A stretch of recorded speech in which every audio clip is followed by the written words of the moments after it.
Acts 12. Now about that time Herod the king stretched forth his hands to vex certain of the church. And he killed James the brother of John with the sword. And because he saw it pleased the Jews, he proceeded further to take Peter also. Then were the days of unleavened bread. And when he had apprehended him, he put him in prison, and delivered him to 4 quaternions of soldiers to keep him, intending after Easter to bring him forth to the people. Peter therefore was kept in prison, but prayer was made without ceasing of the church unto God for him.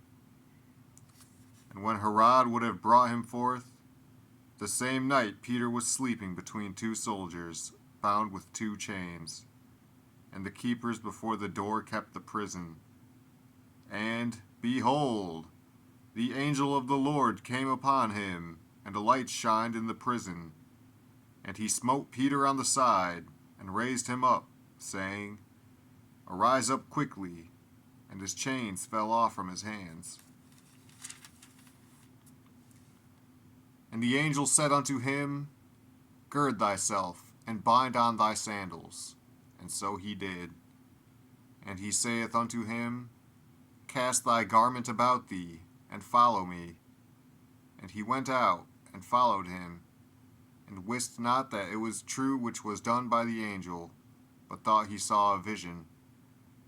When they were past the first and the second ward, they came unto the iron gate that leadeth unto the city, which opened to them of his own accord.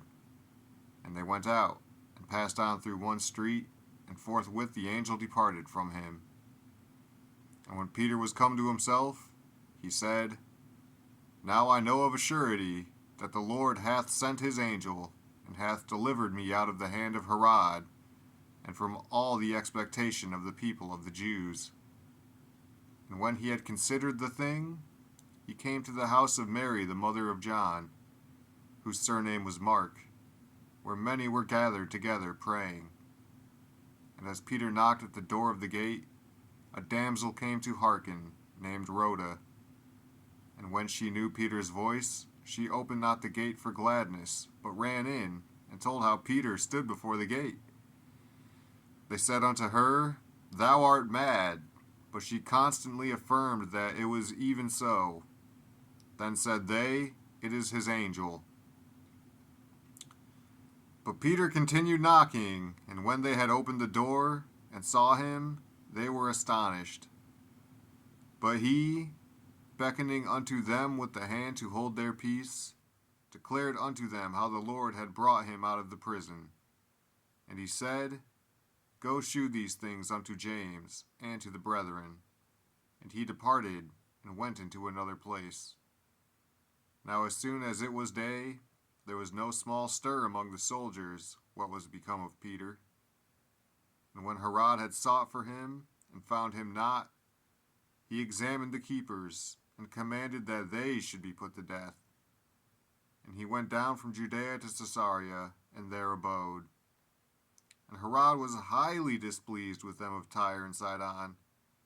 But they came with one accord to him, and, having made Blastus the king's chamberlain their friend, desired peace, because their country was nourished by the king's country. And upon a set day Herod, arrayed in royal apparel, sat upon his throne, and made oration unto them. And the people gave a shout, saying, It is the voice of a God, and not of a man. And immediately the angel of the Lord smote him, because he gave not God the glory.